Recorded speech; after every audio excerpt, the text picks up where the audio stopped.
지도자의 그런 수고를 알아주는 것. 특별히 저는 그랬으면 좋겠어요. 여러분이 그 예수님의 수고를 좀 알아줬으면 좋겠어요. 네. 여러분, 예수님이 우리를 구원하시기 위해서 십자가에서 죽으셨잖아요. 그런데 우리가 예수님을 안 믿고, 그리고 우리가 하나님께 순종하지 않고 우리가 지옥에 간다면요. 그런다면 예수님의 그 수고를 헛되게 만드는 거거든요. 저는 이 전도하고 그리고 목회하면서 가장 안타까운 그런 사항이 바로 그거 같아요.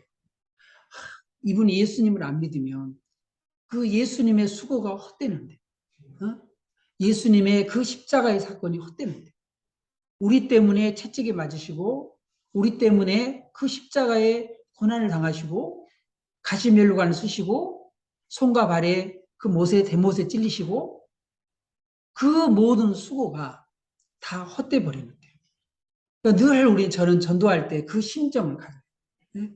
이분이 예수님 안 믿으면 예수님의 그 수고 헛되는데, 저는 무엇보다도 우리 예수님의 그 수고를 헛되지 않게 만들어주면 좋겠고, 예수님의 그 수고를 여러분이 알아줬으면 좋겠어요. 네. 오늘 이 사도 바울이 그러거든요.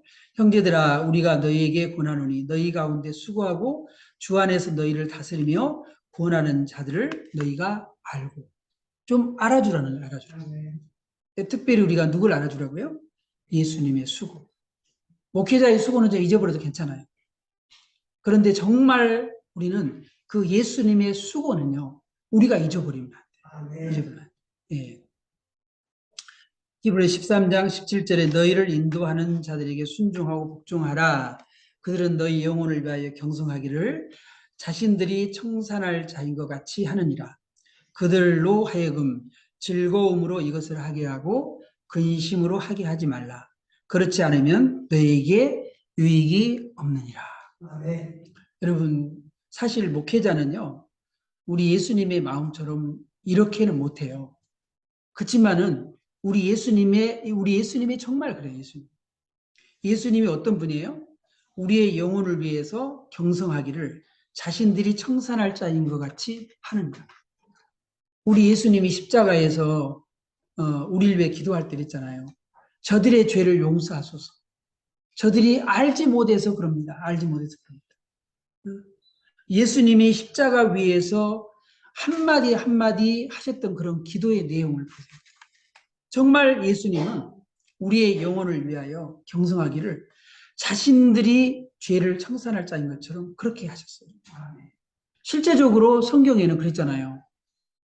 우리가 다 양 같아서 그릇 행하여 각기 제 길로 갔지만 여호와께서는 우리 모두의 죄악을 예수님에게 어떻게 했다고요? 담당시키셨다. 그러니까 예수님은 마치 우리가 죄를 지은 것처럼 예수님은 그런 마음으로, 그런 심정으로 십자가를 지셨어요. 여러분, 부모님들이 자녀들이 좀 못된 짓을 하고 딴 길로 가고 그러잖아요. 그럼 부모의 마음은 어떨까요? 부모의 마음은 그 자식이 지은 죄지만 내가 지은 죄처럼 여겨요. 예수님이 바로 그러셨어요. 예수님. 그런 마음을 가지고 우리 예수님은 십자가에서 죽으셨어요. 그러니까 우리는 목회자의 수고는 좀 몰라줘도 괜찮지만 예수님의 수고만큼은 여러분들은 꼭 기억하시기를 바랍니다. 네. 그리고 제가 세 가지를 얘기해서 10가지를 얘기할 거예요. 첫 번째는 우리가 지도자의 그런 수고를 우리가 알아주라는 것이고, 그다음에 세 가지를 얘기할 거예요. 세 가지는 뭐냐면 이웃과 좋은 관계를 좀 맺으라는 거예요. 이웃과 좋은 관계를 맺어라. 우리 예수님께서 그렇게 말씀하셨어요. 우리가 십계명을 두 가지로 딱 줄이면 뭐예요? 하나님 사랑, 이웃 사랑. 마음을 다하고 성품을 다하고 힘을 다해서 하나님을 사랑하고 내 이웃을 내 몸과 같이 사랑하라. 우리 예수님이 우리에게 가장 원하는 것이 뭐냐면 그 십계명을 팍 줄여가지고 두 가지. 하나님 사랑하고 이웃 사랑해라. 그래서 우리는 사도 바울도 역시 마찬가지로 우리에게 지금 10가지 권면하는데 그 세 가지의 권면이 뭐냐면 이웃과 좀 잘 지내라는 거예요. 이웃과 좋은 관계를 맺어라. 이웃과 좋은 관계를 맺어라. 우리 지나가면서 저를 전도하신 집사님이 이런 얘기를 해요. 뭐라 하냐면 우리의 행동 하나하나는 전부 다 전도와 연결시켜야 된다. 나의 행동 하나하나가 다 전도와 연결시켜야 된다. 제가 여기 그 박스 이렇게 나오면은요.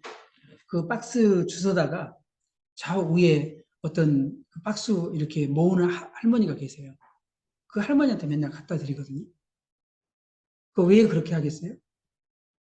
모든 것을 우리가 박스 하나라도 그것도 어떻게 하라고요? 전도와 연관을 시키라는 거예요. 그 영혼을 사랑하는 마음. 이웃과 좋은 관계를 맺는 것은 다른 게 아니고 우리의 마음이에요. 우리의 마음. 그냥 그분에게 꼭 전도해야 되겠다고 그런 것보다도 이웃하고 좋은 관계를 맺고 싶어서, 좋은 관계를 갖고 싶어서. 어떤 목사님이 그 고기를 그걸 갖다가 이렇게 가져왔어요. 그래서 우리 성도들도 이렇게 나눠줬지만 이웃에 그것을 이분도 나눠드리고 저분도 나눠드렸어요. 왜 그럴까요? 이웃하고 좋은 관계를 가지고 싶어서 그런 거죠. 갖고 싶어서. 그래서 이 사도 바울은 너희끼리 서로 화목하게 지내라. 여러분 부모님들이 그러잖아요. 우리 자녀들에게 너 우애 있게 지내라. 그러잖아요. 똑같은 심정이에요. 이 사도 바울도 아비의 마음을 가진 사람이에요. 그러니까 아비의 마음을 가졌기 때문에 우리가 서로 간에 너희끼리 잘 지내라는 거예요. 응? 그래서 그들의 역사로 말미암아 사랑 안에서 가장 귀히 여기며 너희끼리 화목하라. 그리고 우리가 화목하게 지내는 것. 화평하게 사는 자는 복이 있나니 그들이 하나님의 아들이라 일컬음을 받을 것이며 우리가 하나님의 자녀라면 마땅히 우리가 성도들하고 잘 우리가 지내라는 거예요. 응? 우리 성도들은 주 안에서 형제잖아요. 제가 생각을 해봐요. 우리 큰형님을 지금 만난 지가요. 엄청 오래됐어요. 피를 나는 형제인데 만나기가 그렇게 힘들어요. 잘 못 만나요. 그런데 여러분들은 새벽에도 만나고 매일주일 만나고 누가 더 가까워요? 여러분이 훨씬 더 가까워요. 우리 목사님들이나 또 우리 권사님 또 같이 이렇게 집사님 같이 지내보면요. 우리 형님이 야, 너 내가 밥 사줄게 좀 와라. 별로 그런 적 없어요. 그런데 친구들 또 우리 주 안에서 우리 만난 우리들 그냥 뭐 밥 사주면서 아깝지 않게 그래요. 아깝지 않게 서로 이렇게 나눠요. 난 누가 더 가까운가? 우리 예수님께서도 그랬잖아요. 여기 있는 가까이에 있는 그 예수님의 부모와 형제들이 찾아왔을 때 내 부모와 내 형제가 누구냐? 바로 여기 있는 바로 우리다. 어떻게 보면요, 우리가 훨씬 더 주 안에서 더 가까운 진정한 형제요 자매예요. 네? 그렇기 때문에 우리가 화목하게 잘 지내는 것이 마땅한 줄을 믿습니다. 또 우리가 화목하게 잘 지내려면요, 오래 참는 게 참 중요해요. 오래 참는 게. 14절에 그렇게 있습니다. 형제들아 너희를 권면하노니 게으른 자들을 권기하며 마음이 약한 자들을 격려하고 힘이 없는 자들을 붙들어주며 모든 사람에게 오래 참으라. 여러분 참요. 이렇게 그 집에서도 게으른 아들 이거 아침에 잠 깨우려면 참 힘들죠. 아침마다 전쟁이에요. 야, 일어나라. 왜 안 일어나니? 학교 가야지. 아침부터 전쟁이에요, 전쟁. 근데 교회 안에서도 역시 마찬가지로 그런 분들이 있어요. 조금 게으른 분도 있으시고, 또 약한 분도 있으시고, 또 힘이 없는 그런 분들도 있으시고, 우리 교회 이제, 또 이렇게 보니까 연세들이 다 드셔가지고 이제 힘이 좀 빠져요. 어? 그런데 어떻게 해야 될까요? 우리가 기다려주고 오래 참아주고 그렇게 해야 되는 거예요. 그렇게. 제가 요즘 새롭게 하소서에 그 홍민기 목사님 설교를 이렇게 새롭게 하소서 그 간증을 이렇게 들으면서 청소년들의 마음을 이분이 어떻게 얻었는가 이렇게 보니까요. 기다려주고 참아주고 그렇게 했더라고요. 네. 뭐 보통 부모님들이나 뭐 학생들이나 다 그러잖아요. 저도 우리 성도들한테 하여튼 간에 성경 공부 열심히 시키려고 애를 쓰는데 하여튼 선생님들은 다 그래요. 선생님들은. 응? 목사님도 그렇고 하여튼 뭐 공부해라 뭐 해라 뭐 성경 공부 안 합니까 뭐 하면 그러거든요. 근데 그 목사님은 그렇게 하지 않더라고요. 계속 기다려주고 참아주고 그렇게 하더라고요. 이 마음을 얻는 것이 그거더라고요. 부부간에도 그런 것 같아요. 부부간에도 여보 배 좀 서들어 막 그렇게 하는 게 아니라 그냥 마냥 기다려주는 거죠. 우리 남자들이 제일 못하는 게 뭐냐면요. 아내랑 시장 갔을 때 백화점에 이런 거 갔을 때요. 그거 기다려주지 못한 거 제일 못하거든요. 남자들은 그거 잘 못해요. 근데 이제 나이가 좀 이렇게 좀 들고 그러면 이제 시장 보는 것도 같이 즐기고 이렇게 이런 노하우가 이제 생기는 거죠. 예. 근데 정말 그걸 잘 못하는데 하여튼 오래 참는 게 중요하다. 사랑은 뭡니까? 사랑은 오래 참. 사랑은 모든 것을 참으며 모든 것을 견디는 게 이게 사랑이거든. 그래서 사랑하면 모든 게 가능하다. 사랑하면 가능하다라는 거죠. 이웃을 사랑하면 가능하다. 그다음에 항상 선을 따르겠습니다. 누구에게든지 악으로 악을 갚지 말게 하고 서로 대하든지 모든 사람을 대하든지 항상 선을 따르라. 여러분 이제 말세가 되게 되면 사람들이 감사도 잘 모르죠. 그리고 사람들이 점점 악해지거든요. 근데 우리는 어떻게 해야 돼요? 우리 예수 믿는 사람들은요. 세상에 그걸 따라가면 안 돼요. 그죠? 너는 이 세상을 따라가지 말라 그랬어요. 우리 예수 믿는 사람들은 너희의 착한 행실을 보고 하늘에 계신 하나님 앞에 영광을 돌리게 하라 그랬어요. 그리고 우리가 나중에 예복을 입게 되는데 천국에 가면 예복을 입게 되는데 그 예복이 뭐냐? 그 예복이 우리의 착한 우리의 성도의 옳은 행실이라는 거예요. 옳은 행실. 옳은 행실. 옳은 행실이 바로 그것이 세마포옷이라는 거예요. 우리가 천국에 가면 예수님 우리를 세마포옷을 입혀주는데 여기에서 하나님께 영광을 돌리고 우리가 착한 행실을 하고 그렇게 할수록 그 세마포옷이 어떨까요? 깨끗하죠. 세마포옷이 깨끗하죠.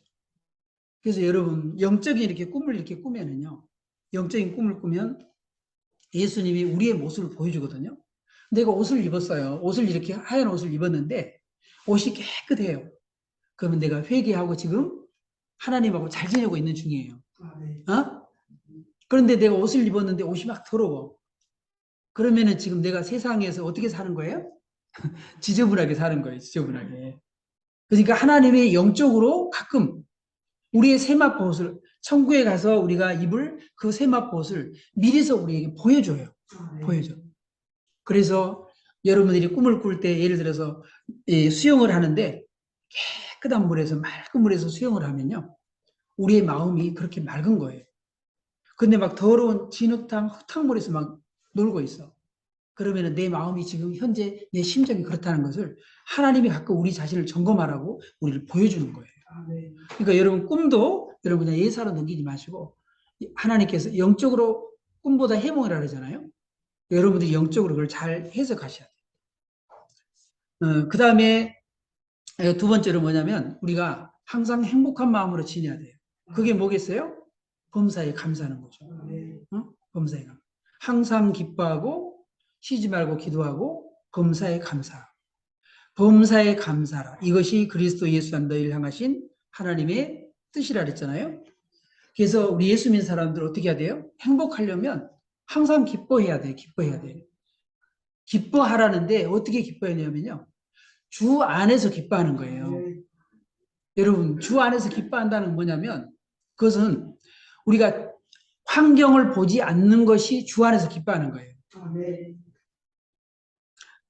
아들이 오늘 월급을 한 500만 원 타왔어요. 그럼 기뻐요, 안 기뻐요? 이것은 주 밖에서도 얼마든지 기뻐할 수 있어요. 응? 어? 내 자녀가 100점 맞아가지고 시험지 막 100점 맞았어요. 흔들면서 달려왔어요. 그거 다 기뻐할 수 있어요. 어? 그런데 주 안에서 기뻐하는 것은요. 주 안에 기뻐하는 것은 환경적으로 좀 안 좋은 일이 생겨도 기뻐하는 거예요. 왜? 모든 것이 합력하여 선을 이룰 줄로 믿고 기뻐하는 거죠. 그렇게 믿고 기뻐하고 감사하는 거예요. 그래서 이 사도 바울이 지금 빌립보 감옥에 갇힌 상태예요. 빌립보 감옥에 갇힌 상태인데 바울이 뭐라 그러냐면 빌립보 교회 성도들한테 기뻐해라, 기뻐해라, 또 기뻐해라, 주 안에서 기뻐해라. 아니 지금 본인 처지가 지금 빌립보 감옥에 지금 갇혀 있는데 뭐가 기쁘겠어요? 어? 그런데 사도 바울은 기뻐하라고 권면하고 있고 본인도 여러분 본인이 나는 슬픈데 성도들보다 기뻐하라 그러겠어요? 아니에요. 주 안에서 본인도 충분히 기뻐하고 있기 때문에 그런 거예요. 이 사도행전 16장에 보게 되면 사도 바울이 2차 전도행 하다가 빌립보 감옥에서 갇혔잖아요. 빌립보 감옥에 거기에 갇혔잖아요. 점치는 귀신 쫓아내 줬는데 빌립보 감옥에 갇혔어요. 귀신 쫓아냈다고. 얼마나 억울해요. 그런데 사도 바울은 거기에서 뭐 했어요? 기도하고 찬송했어요. 그 감옥에 있는 사람들이 다 들었어요. 간수도 다 들었어요. 그런데 갑자기 무슨 일이 일어났어요? 지진이 막 일어나고 옥문이 막 열리고 그런 역사가 일어났어요. 여러분 우리가 어려운 일이 생겼을 때 불평하고 원망하고 그런 거 너무 감사한 일이에요. 그건 지진이 일어나잖아요. 그런데 분명히 이것은 기뻐할 일이 아닌데 주 안에서 기뻐하고 감사하고 찬양하면 지진이 나요. 하나님이 하늘 문을 열어주시고 하나님께서 역사를 하셔요. 예, 그러니까 우리가 항상 기뻐해야 되는 거죠. 주 안에서 우리가 기뻐해야 되는 거죠. 그리고 쉬지 말고 우리는 기도해야 돼요. 기도할 때 하나님이 하늘 문을 열어주셔요. 예. 기도가 뭐가 돼야 돼요? 삶이 되게 하라. 그리고 쉬지 말고 기도하라는 건 뭐예요? 늘 기도하는 마음으로 사람을 대하라. 늘 기도하는 마음으로 사람을 대하라. 그래요. 전도 폭발의 우리 3단계를 배우게 되면 그런 말이 있어요. 네. 예수 안 믿는 사람이 당신은 천국이 믿어져요? 나는 천국이 안 믿어지는데요? 네, 그렇게 얘기를 하면 반대 의견을 처리할 때 이렇게 하라고 해요. 그러니까 우리 선생님은 천국이 안 믿어진다 그런 말씀이시죠? 그 사람이 하는 얘기를 반복해서 얘기를 하면서 속으로는 하나님 앞에 어떻게 해요? SOS를 치는 거예요. 하나님, 이 사람이 천국이 안 믿어진대요. 내가 뭐라고 얘기를 해야 돼요? 라고 하는 거예요. 우리가 대화를 나누다 보면 정말 말도 안 되는 얘기를 하고 막 그럴 때가 있어요. 답답할 때가 있어요. 그럴 때 여러분 어떻게 하겠어요? 하나님 앞에, 하나님, 제가 이 사람한테 뭐라고 얘기를 해야 되겠어요? 어? 그 사람이 얘기를 들으면서 한편으로는요, 하나님 앞에 뭐 하는 거예요? 지혜를 구하는 거예요. 우리가 순간순간 매사 모든 일에 마찬가지예요. 매사의 모든 일에 항상 우리가 기도하는 마음으로 사람을 대하라는 거죠.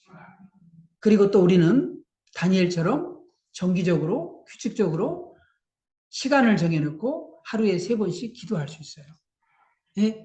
그래서 시편에 보게 되면 아침에 기도하고 정오에 기도하고 저녁에 기도하고 이렇게 하루에 3번씩 기도할 수 있어요.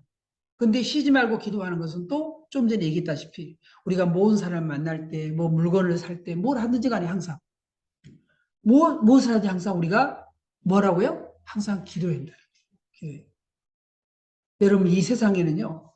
이 세상 살아가는 게 만만치 않아요.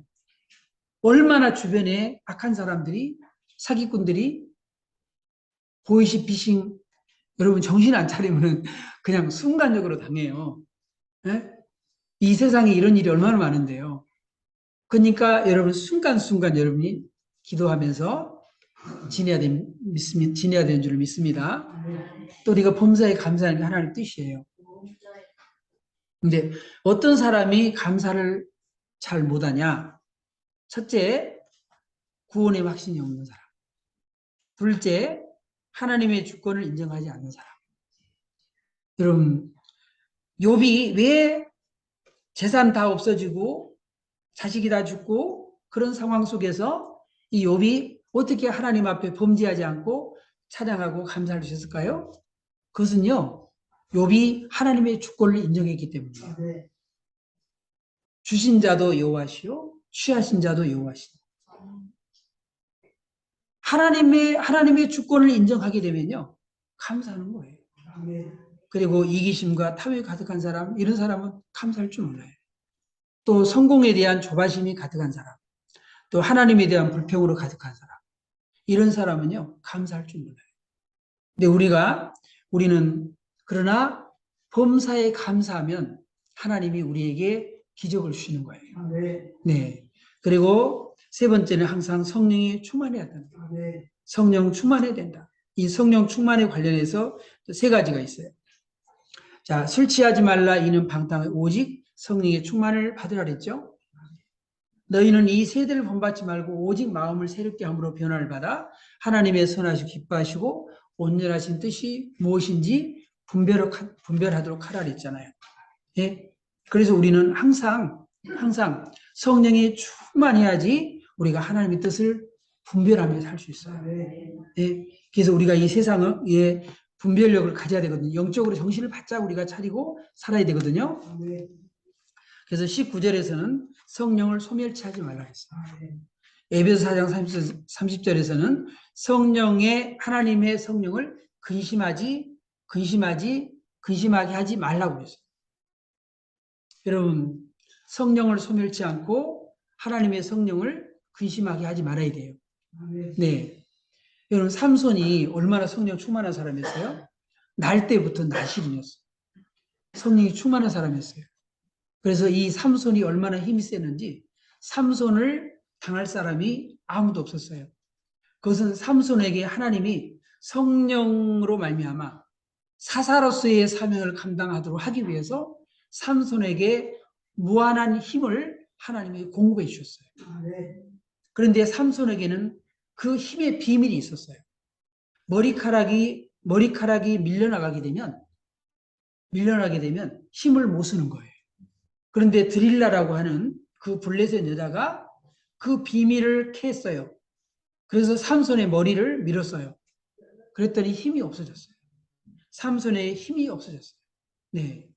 드릴라가 이르되 삼손이여 블레셋 사람이 당신에게 들이닥쳤느니라 하니 삼손이 잠을 깨며 이르시기를 내가 전과 같이 나가서 몸을 떠치려 하였으나 여호와께서 이미 자기를 떠나신 줄을 깨닫지 못하였더라.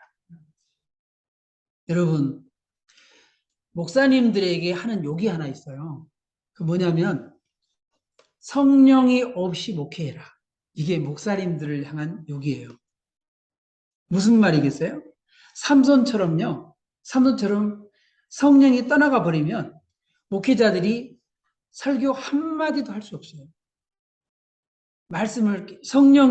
성령께서 말씀을 깨닫게 해주는데, 말씀을 깨달을 수 있어요? 말씀을 전할 수 있어요? 못해요. 여러분, 그렇기 때문에 우리가 꼭 비단 목회자뿐만 아니에요. 우리 성도들도 역시 마찬가지로 성령이 떠나게 되면요, 세상 사람들에게 밟힐 수밖에 없어요. 성령의 지혜를 가지고 우리 예수 믿는 사람 살거든요. 하나님이 어떤 사람을 불렀을까요? 우리는 약한 사람이에요. 몸벌이 좋은 사람이 아니고요. 하나님이 그런 사람을 불렀다 그랬어요. 네? 그런 사람. 여러분들이 돈이 많고, 권력이 있고, 그래서 여러분 부르는 게 아니에요. 우리는 고린도전서 1장의 말씀대로 우리는 힘도 없고, 지혜도 없고, 정말 우리는 미련하고 연약해요. 그런데 하나님이 우리를 불렀어요. 원래 우리는 그런 사람이에요. 그런데 우리가 하나님이 우리에게 성령을 줄 때 지혜가 생기고, 성령을 줄 때 우리에게 능력이 생기고, 응? 성령을 줄 때 우리의 형통함이 있어지고, 그래서 우리가 이 자리에 우리가 사는 거죠. 응? 여러분, 기드온을 부를 때 기드온의 고백이 그래요. 나는 므낫세의 지파 중에 가장 작은 자입니다. 사울왕을 불렀을 때도 나는 베냐민 이 지파 중에서 우리 집 가장 작은 자입니다. 하나님이 항상 그랬어요. 하나님이 이스라엘이라는 그 나라를 택할 때도 너희가 강대국에서 택한 게 아니다. 너희는 모든 나라보다 미약하다. 하나님이 그렇게 택했어요. 예수님의 제자들도 그 어부들이 무슨 뭐 배운 게 있어요, 뭐 있어요. 그런데 그들을 통해서 예수님은 세상을 변화시켰어요. 하나님 우리는 미련하고 약하지만 하나님 우리를 통해서 하나님이 일하시는 거예요. 비밀은 뭐냐? 비밀은 뭐냐? 바로 성령의 지혜를 주는 거예요. 요셉이 뭐가 있어서 요셉이 애굽의 국무총리가 됐어요. 하나님의 신의 감동을 됐기 때문이에요. 다니엘이 어떻게 그 바벨론의 국무총리가 됐어요. 성령의 지혜가 있었기 때문이었어요. 여러분, 우리는 성령의 지혜로 우리는 사는 사람들이에요. 그리고 예언을 우리는 멸시하지 말아야 돼요. 성령이 올 때에 하나님 우리에게 예언의 은사도 주셔요. 예. 이 노아 시대 때도 하나님께서 방주를 지어라 그랬잖아요. 미리 지어라 그랬잖아요.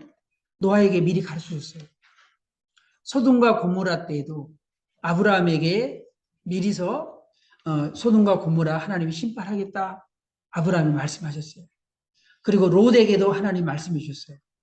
그래서 롯이 자기 사이들한테 가가지고 하나님이 소돔과 고모라 여기 멸망시킨대. 우리 지금 여기 빨리 빠져나가야 된다. 그렇게 얘기를 했어요.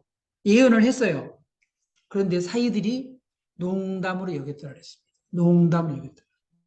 여러분, 히로시마와 나가사키에 원자폭탄을 투하하겠다고 미군이 미리 선포했어요. 다 피하라고 그랬어요. 20km 밖으로 피하라 그랬어요. 그랬는데 뭐 설마 그러다가 히로시마와 나가사키인 사람들이 다 온폭으로 엄청난 피해를 입었어요. 그 자리에 다 죽었어요. 여러분, 예언을 멸시하면 안 된다 그 말입니다. 예언을 우리는 잘 분별해야 됩니다. 예언을 우리가 잘 분별해야 될 게 뭐냐? 예언의 내용이 성경적인가? 재림 날짜의 예언, 그건 비성경적이에요. 수많은 이단들이 이 재림 날짜를 예언했어요. 이단들의 특징이에요. 종말론을 강조하고 그리고 이렇게 재림 날짜를 예언하고 그렇게 해요. 예언의 내용이 비성경적이에요. 왜? 그 날짜는 아들도 모르고 천사도 모르고 아버지만 안다 그랬어요. 이 하나님의 비밀에 뒀습니다. 예언의 내용이 소망적인가? 여러분 무당이나 이런 사람들 하는 거 봐요. 그 사람들 보면요. 비판하고 협박하고 그럽니다. 그런데 기독교적인 그러한 예언은 뭐냐면 위로하고 격려하는 거예요. 예언서를 다 보면 하나님이 주신 선지서 예언서를 다 읽어보게 되면 마지막 때는 하나님의 심판이 있어요. 그런데 꼭 마지막 부분에 빼놓지 않은 게 뭐냐면 이스라엘 백성들에게 소망을 줘요. 소망. 하나님의 심판이 있다고 예언을 해요. 그러나 항상 마지막에는 하나님이 소망을 주고 위로와 격려를 해요. 우리 예수님도 마찬가지. 항상 우리에게 위로와 소망을 주는 거예요. 그리고 예언자의 인격이 건전함과 교만과 탐욕으로 가득 차 있으면 그 사람 진정한 예언자가 아니에요. 겸손하고 순종적이어야 돼요. 그리고 예언자가 좋은 열매를 맺고 있는지 봐야 됩니다. 좋은 나무가 나쁜 열매를 맺을 수 없고 못된 나무가 아름다운 열매를 맺을 수 없다. 이러므로 그들의 열매로 그들을 알리라. 그래서 우리가 예언을 잘 분별해야 됩니다. 마지막으로 악은 어떤 모양이라도 버려야 했어요. 이런 감사하는 사람에게는요. 악이 틈탈 수가 없어요. 크리소스톰이라고 이분은요. 복음을 전했다는 이유로 감옥에 갇히게 됐거든요. 왜냐하면 제수들에게 복음을 복음을 전했던 이후로 감옥에 갇히게 되었어요. 그런데도 감사했어요. 왜? 하나님, 저에게, 제수들에게 복음을 전할 기회를 주셨군요. 그러고 감사했어요. 사형언도를 받았어요. 근데 그때 이렇게 했어요. 성도의 가장 아름다운 죽음을 순교라고 하였는데 저 같은 사람을 순교의 반열에 동참케 하시니 감사합니다. 이런 사람에게 어떻게 악이 틈탈 수 있겠어요? 사형을 집행하려는 순간에 사형명이 내려왔어요. 이렇게 얘기했어요. 아직도 종이 할 일이 남아있군요. 죽도록 충성할게 해주세요. 여러분, 성도를 향하신 하나님의 그러한 뜻, 제가 10가지를 얘기를 했습니다. 10가지 얘기했는데 바울의 십계명이라고 할 수 있어요. 주보에 이렇게 참고해가지고 9가지 거기 들어있고 그리고 한 가지는 아까 얘기했어요. 우리가 지도자의 수고를 알아주라. 그것까지 하게 되면 10가지예요. 그래서 이걸 바울의 십계명으로 생각하시고 우리 예수님 오시는 그날까지 우리는 우리의 영과 혼과 몸이 우리 주 예수 그리스도 안에서 강림하시 흠없게 보존되길 원합니다. 그래서 우리가 하나님의 뜻에 순종하면 영적으로 건강해요. 우리가 하나님 뜻에 순종하면 마음이 건강해요. 하나님 뜻에 순종하면 우리의 몸이 건강한 줄로 믿습니다. 예, 기도하겠습니다.